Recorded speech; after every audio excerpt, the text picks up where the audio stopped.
had a lot in common. You know, I used to talk to Greg every day because Jan and I had kind of gone through this building homes, and he was all ears, and that was really a nice change, I guess the best way. He needed a point.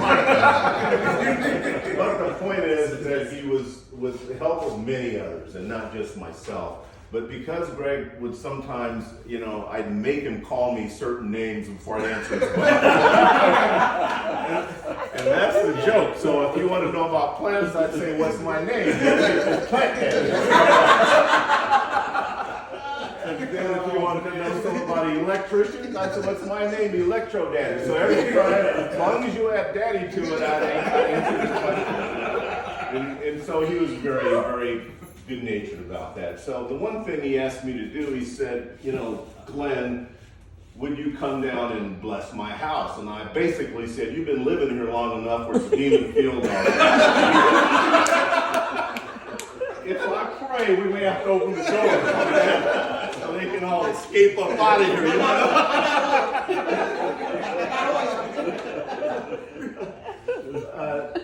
But I thought that was nice because it is true that although he had a lot of different help and helping hands from people, it was really God's hand that brought Greg here, and it wasn't like a miracle that he got this house. I mean, a lot of pieces of the puzzle had to come together from people that helped him, from circumstances that were beyond Greg's control, allowed him to do something that he didn't think that he'd be able to do.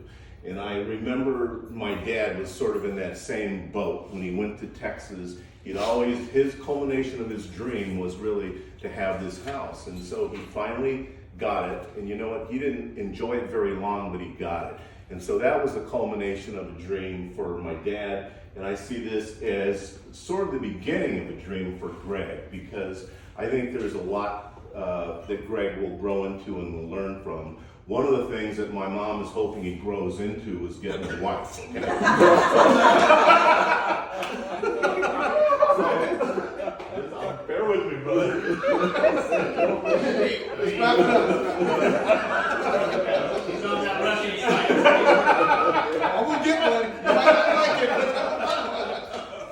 All being serious, so, you know, again, this is a house that was provided to by Greg, and Greg acknowledges that, and we're thankful for that. And we're thankful that actually all of his family and friends are able to come down here and share it with him. That's really the benefit of having your own home. You can invite who you want into it. You set the standard for who's in your home and how they're to act, and you pray for God's safety in your home and outside the home. So with that being said, we made one of my friends did a plaque and of a photograph, as a photographer, and I asked him for a special picture for you so we could put some words on it. So I'll have Jan give that to you in a minute, but I do want to say this prayer, and I'm not eloquent enough. I could just go off of memory.